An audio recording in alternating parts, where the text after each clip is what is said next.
Tudo bom, pessoal? Dentro da psiquiatria, a gente trabalha uma série de questões diagnósticas que às vezes podem nos causar alguma confusão, às vezes elas podem ser melhor esclarecidas, né? Às vezes elas podem ser melhor detalhadas.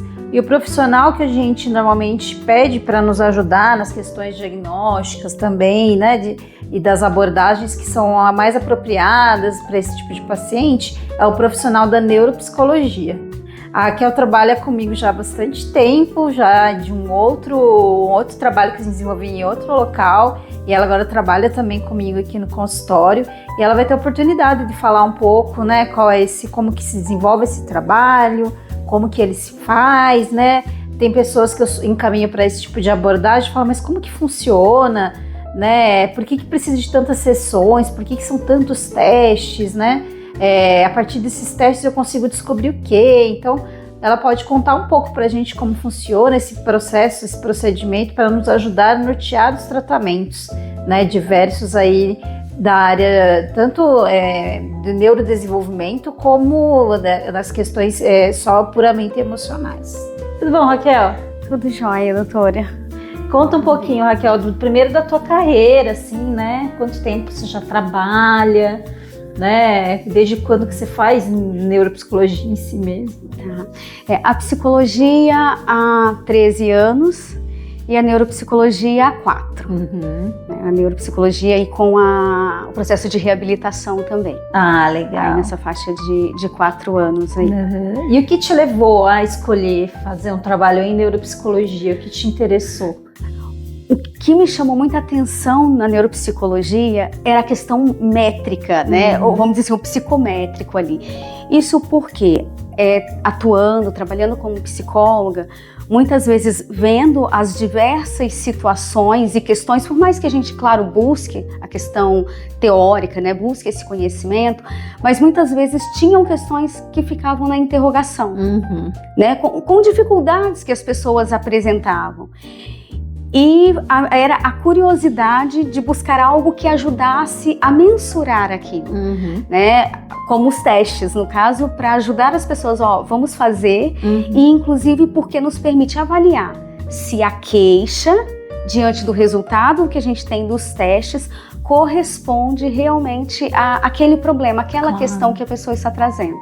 Então, o desejo de limpar o máximo essa dúvida foi o que me atraiu e me levou para a neuropsicologia. Tá joia.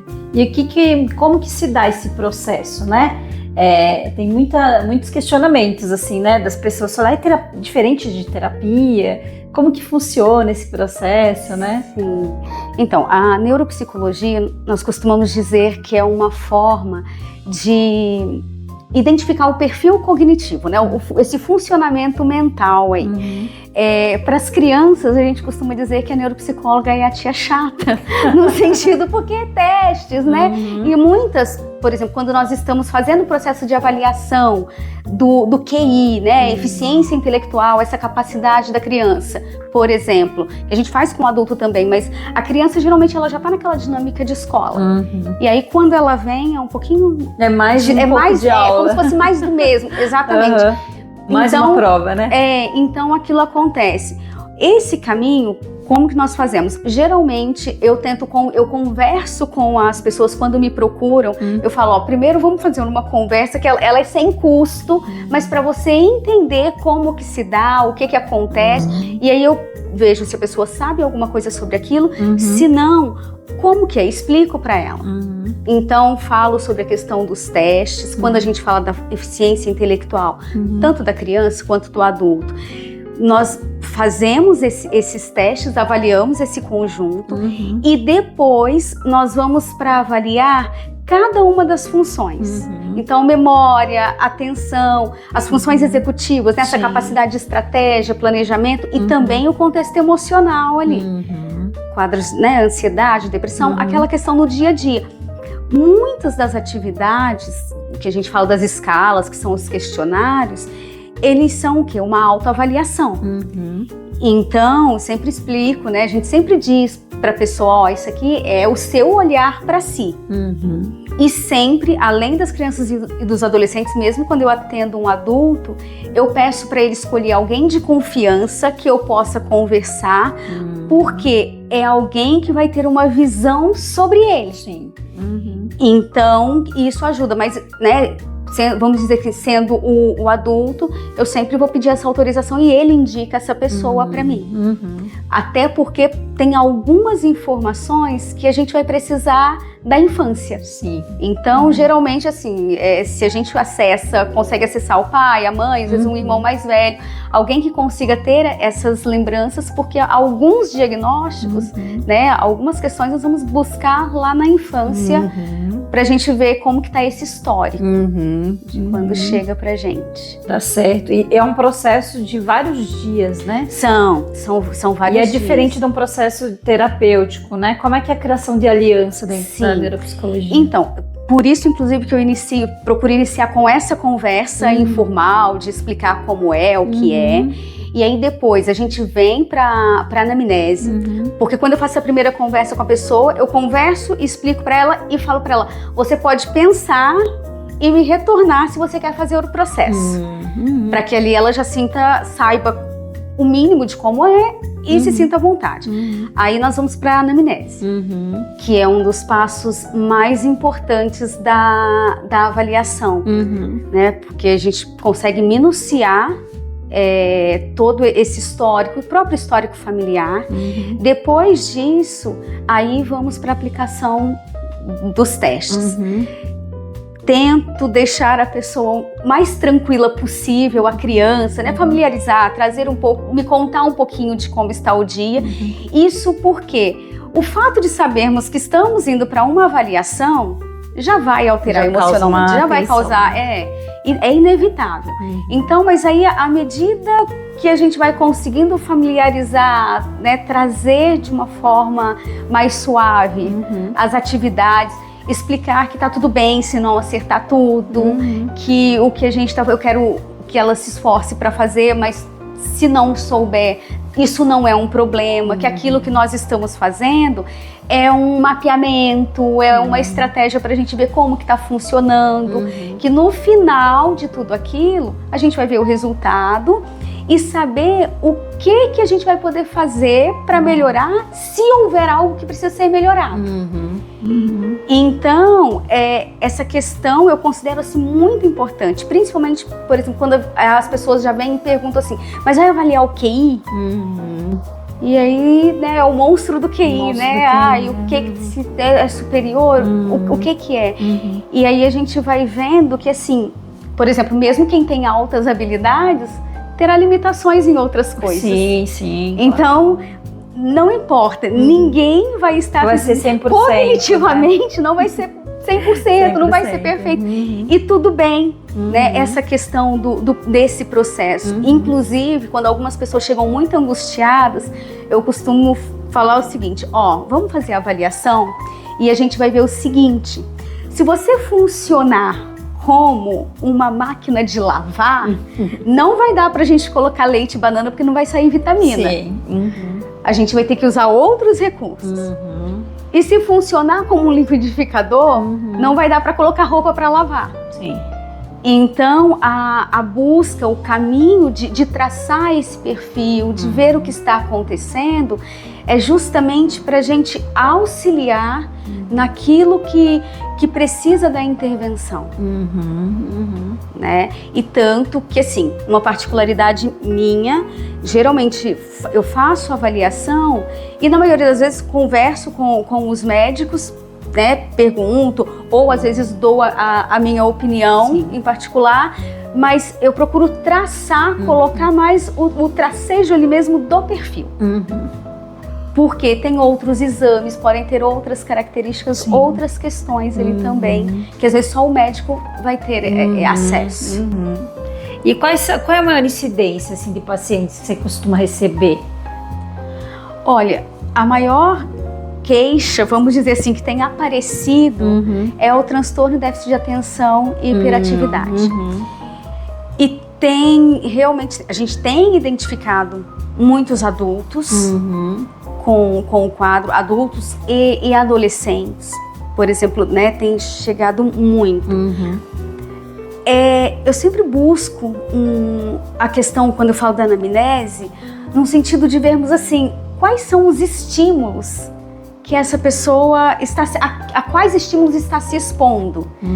Porque é importante a gente considerar que nessa era da tecnologia, às vezes muito tempo exposto às telas, ao celular, aos jogos, a gente corre risco de estimular algumas áreas e deixar outras atrofiando. Entendi. Então, esse é um cuidado que eu procuro ter na anamnese e, infelizmente, ocorre que é uma interferência muito considerável, que às vezes assim não era uma queixa quando você faz esse caminho lá mais cedo na infância, muitas vezes não era, mas ela foi surgindo. Claro que em alguns casos a gente fala assim, ó, surgiu agora por quê? Porque de repente foi para a faculdade agora, então precisou morar sozinha e precisou dar conta de algumas coisas que antes, quando estava com a família, sempre tinha alguém lembrando e reforçando. Então pode ser que isso, vamos dizer, passasse despercebido. Exato. E tinha aí menos pressão. Exatamente. E aí dentro de um QI mediano, que a gente está falando assim, ó, tá preservado, consegue dar conta. Né? Às vezes a gente brinca, porque o TDAH, né, vai para os 45 do segundo tempo. Sim. Toda a prova estuda na véspera, leva um susto danado, mas vai lá e consegue a nota. Então, reforça esse comportamento.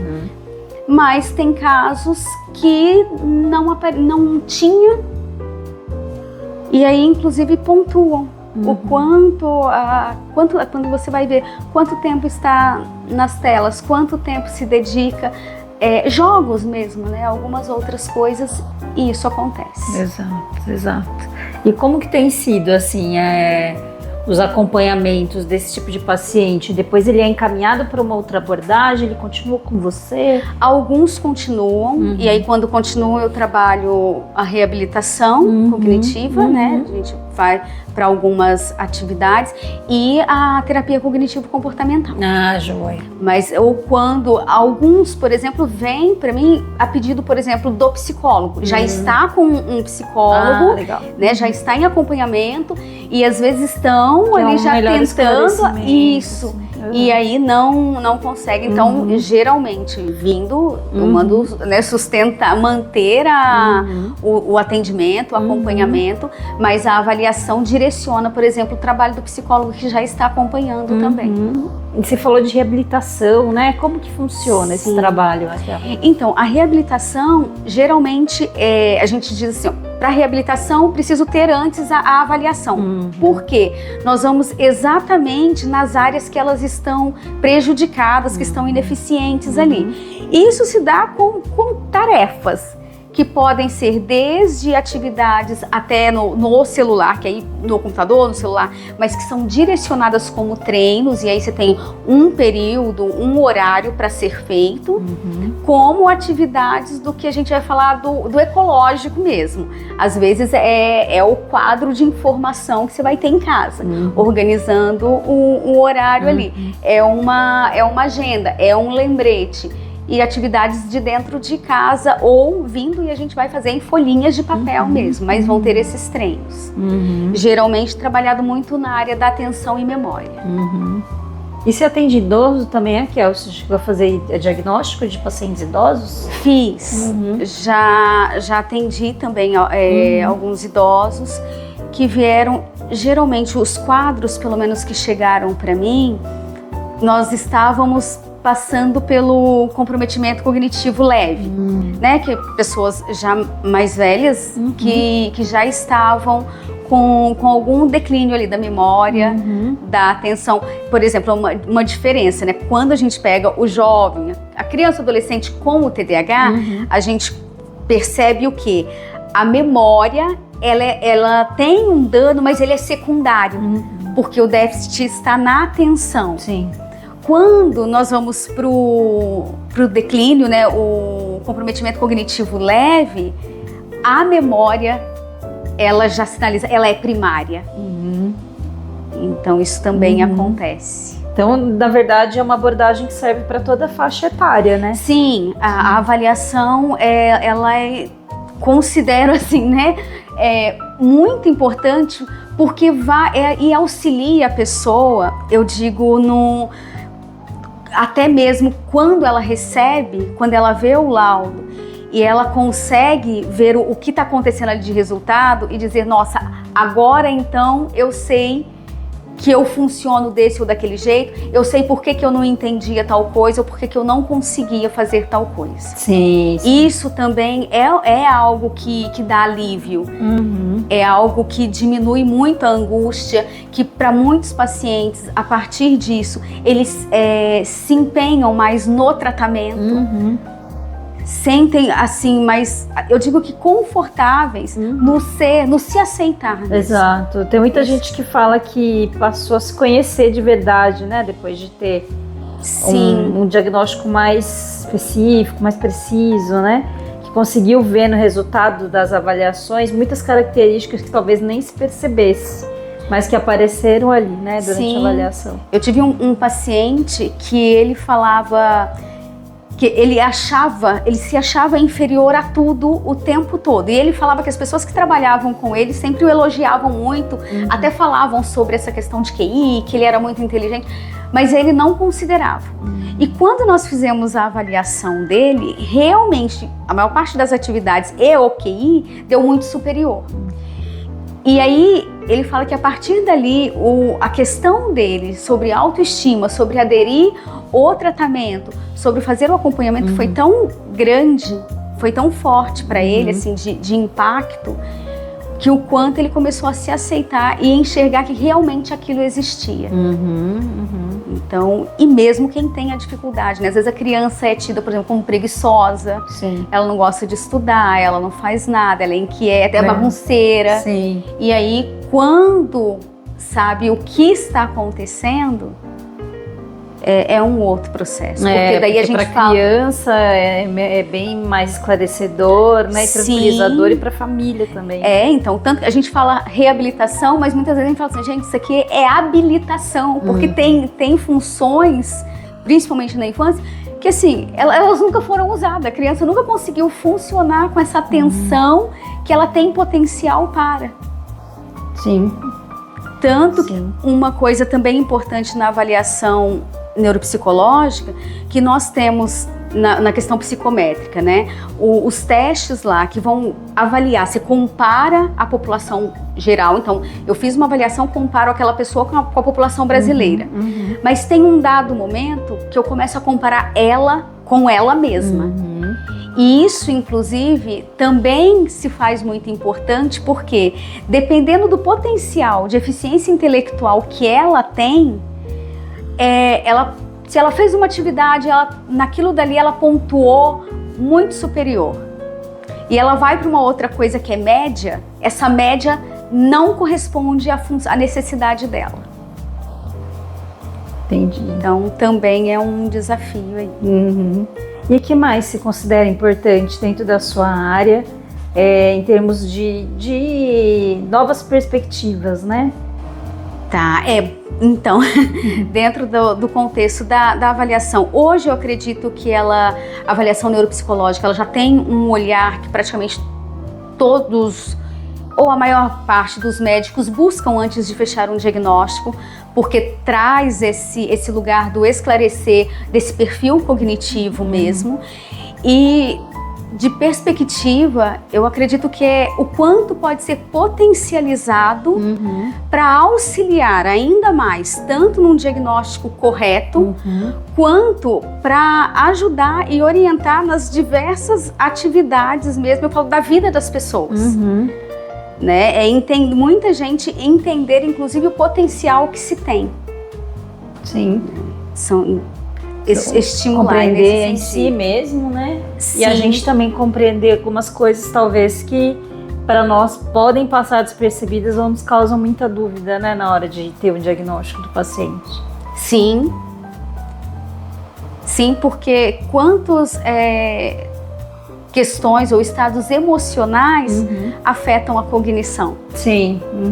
Né? E às vezes quando você vai lá, faz avaliação, a pessoa está num ambiente que ela está segura, tranquila, ela consegue fazer e ao fim você vê que assim, não existe nada nessa cognição ali que esteja prejudicada. Mas o contexto emocional que ela vive, e aí os lugares, os ambientes, tudo aquilo que onde ela se coloca, causam essa disfunção. Então é o famoso branco na hora da prova, né? O ir a um lugar que não é comum e esquece o nome da rua, tá em frente o lugar, mas não consegue enxergar que ali se sente perdida. Então, né, a questão espacial, tem uma série de questões aí. Tá joia, Raquel. E como que as pessoas fazem para conhecer melhor o seu trabalho, Raquel? Então, eu pouco ando pelas redes sociais, gente, por hora, né? Mas tenho o contato hoje no Instagram, é raquel_souza.b, tá? E aí tem os contato número mesmo, telefônico, celular. Pode ser posto. É 11 98388 1619. Tá joia. Raquel, muito obrigada, né, pelo seu trabalho. A gente trabalhou em dupla aí em alguns casos, né? Para mim é super importante, muito esclarecedor, né? E é uma abordagem que ajuda muito, assim, né? Tanto os colegas quanto os pacientes. Com certeza. Obrigada pela oportunidade, Obrigada doutora. a você.